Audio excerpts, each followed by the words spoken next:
Егер де мен сізге 3 айдың ішінде 15 миллион теңге табыс табуға болады десем, қалай қарайсыз? Ал егер сол 15 миллион теңгенің табысын табатын құралды сіздің қолыңызға дәл қазір берсем ше? Менің есімім Ақмарал, сетевой саласында жұмыс жасап жүргеніме 10 жыл. Оның ішінде жеке кәсіппен де айналыстым.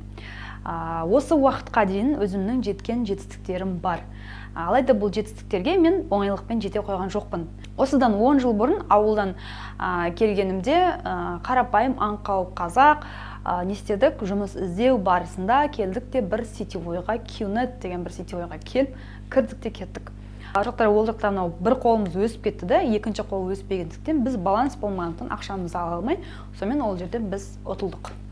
Ол кезде қалада автобустың құны 45 теңге, менің қалтамда 10 теңге де жоқ. Мен жаяу республика бойымен келе жатқан кезінде бір баннерді көріп қалдым. Ақпарат тыңдап көрейін деп офисқа кірдім. Сөйтсем ол жерде 0 теңгемен бастайды екен. Ал мен қалтамда 10 теңгесі жоқ, маған тіптен керемет болды.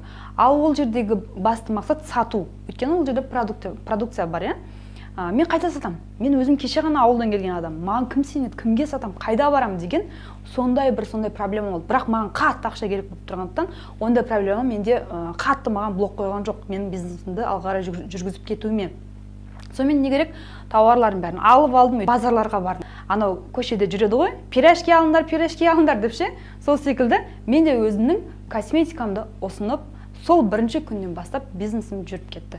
Сол бизнесте мен 3 жыл жұмыс жасап, ақша жинап, сосын мен продуктовый магазин аштым. Продуктовый магазинде мен 5 жыл жұмыс жасадым.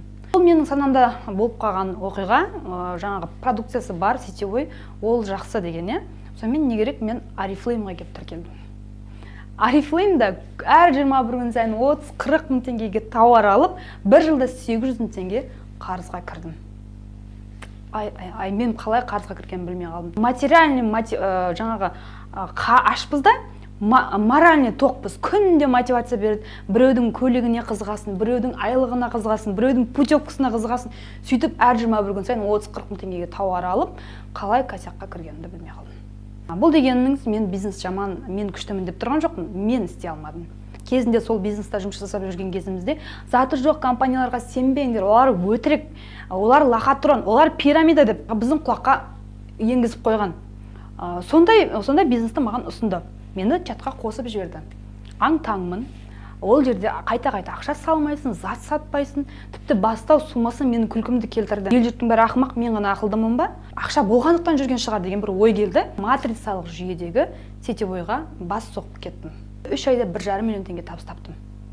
Өзім олай ойлаған жоқпын. Командам бірден өсіп кетті. Неге? Өйткені шынымен де адамдар шаршаған. Қайта-қайта ақша салып, зат сатып, мына біреудің алдына барып, тауарын көрсетіп, мен тауарымды алшы деп, жаңағы жаман заттың өзін мақтап сатудың өзіне адамдар шаршаған. Менің осы істеп жүрген бизнестарымның біреуі Ресейдікі, біреуі ақш-тікі, біреуі Малайзия, Швециянікі. Сонда мен армандайтынмын. Неге өзімізде осындай сетевой бизнес жоқ? Қазір мен қай жерде жұмыс жасап жатырмын? Қандай бизнеспен айналысып жатырмын? Қазақстандағы номері 1-ші орындағы степ бай степ. Шаг за шагом, иә? Бұл жерде деген қайта-қайта ақша салып, зат сатып, көшеге барып, аралап, біреуге барып, жалын бір нәрсе көрсетіп деп ондай нәрсе жоқ. Барлығы онлайн түрде, барлық проблеманы қарастырған, өте керемет бизнеста жұмыс жасап жатырмын. Заңды сертификаты бар, Қазақстанға төлейтін налогы бар, өте керемет. И осы бизнестің ашылғанына небәрі 1 айға толмаса да, өзінің партнерларына күнделікті табыстан бөлек $10,000 сыйақы жасап отыр. Демек, бұл компанияның өмірі ұзақ деген сөз. Ең бастысы бұл отандық біздің өзіміздің бизнес. Сол себепті мен бұл бизнесті таңдадым. Сізге де осы бизнесқа келуіңізге кеңес беремін. Так, сетевой деген көбейіп кетті. Сетевой көбейіп кеткен жоқ. Бұл сетевой бұрыннан бар. Қазір интернет қатты дамып тұрғандықтан сіз бұны байқап жатырсыз. Так, бұны менің бастайтын ақшам жоқ. Мен ешқандай жерде көрген жоқпын бизнес бастау үшін бір тегін бизнес бастап кеткен жерді. Қандай бизнес болмаса да сіз ақшамен бастайсыз. Ал бұл бизнесте $10 керек. Ал сіз осы бизнестің сутын түсінсеңіз, менің ақшам жоқ, $10 қиналмайсыз, даже бұл бизнес қатты ұнаса, бұл бизнесқа керек десеңіз $100 салып жіберуге дейін барар едіңіз. Адам шақыра алмаймын мен. мен адам шақырып көрген емес, ешкімге жалынып жүргім келмейді менің. Адамсыз бизнес болмайды. Барлық жерде адаммен. Керек десеңіз, торговый домдарда да адаммен бизнес жүреді, саудалар. Сетевой былай тұрсын, кәдімгі сауданың өзі адаммен тұрады. Мақұл сауда былай тұрсын. Даже мектептегі мұғалімдер де бала болмаса, мектепте сабақ бере алмайды. Банктегі бухгалтерлерде сіз барып қарыз ақша сұрамасаңыз, немесе айлығыңызды алам деп бармасаңыз, олар да ешкімге ақша бере алмайды. Көрдіңіз бе? Сол себепті барлық бизнес адамнан құралады. Ал бұл жерде адам шақыру үшін ешқандай қиындық жоқ. Қазіргі 21 ғасырда қатты дамып жатқан онлайн, интернет, сауда өнері өте қарқынды дамып жатыр. Сол сауда өнерін сіз, осы қайнап жатқан сауда өнерін жақсы меңгеретін болсаңыз, адам табу өте оңай.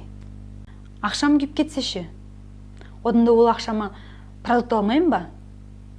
Қазіргі соңғы сетевойдың осы соңғы поколенияларында именно осы сұрақтарға өте қатты керемет жауап тапқан. Ақшам күйіп кетпей ма, мен адам шақыра алмаймын, менің таныстарыма айтуға ұяламын, мен зат сата алмаймын деген проблемалардың бәрін өте керемет шешіп қойған. Неге? Өйткені сіз егерде дым адам шақыра алмай, ақшаңыз күйіп кетеді деп уайымдайтын болсаңыз, сізден басқа лидерлер бар ғой жұмыс жасап отырған, иә? Олар қарап отырмайды ғой, мына пәленше жұмыс жасамай жатыр, мен де жұмыс жасамаймын деп отырмайды ғой. Оған ақша керек, ол адам шақырып жатыр, оның адамы қайда барады? Әрине сіздің астыңызға перелевпен барады. Сол себепті сіздің ақшаңыз күймейді, сіздің астыңыздан адамдар түскендіктен сіздің ақшаңыз қайтады. Степ бай степ. Номер 1 отандық жоба. Бұның основателі астаналық Жанна Есетова ханым. Бұл ханым бүгін ойлап, ертең аша салған жоқ. Осы жобаны ойламас бұрын ол кісі де талап сетевойда жұмыс жасаған. Оның да арманы болған. Неге өзіміз осында сетевой ашпасқа, өзіміздің отандық сетевой неге болмасқа деп армандап жүріп, осы жобаға 6 ай уақытын жұмсап, 6 айдан кейін осы бизнесті біздің алдымызға жіберіп отыр. Бұл бизнестің басқа бизнестердің ерекшелігі, зат сатпайсыз, қайта-қайта ақша салмайсыз, түскен ақшаңызды ай күтіп, жыл күтіп отырмайсыз. Сіз даже бүгін $10 тіркеліп, даже $100 шығарып алуға мүмкіншілігіңіз бар. Дәл қазір ол сіздің белсенділігіңізге байланысты. Өте ұйымшыл командамен жылдам бірге жұмыс жасап, қалай ақша тапқаныңызды да өзіңіз де білмей қаласыз. Например, сізге қазір ақша түсті, сізге $100 түсті.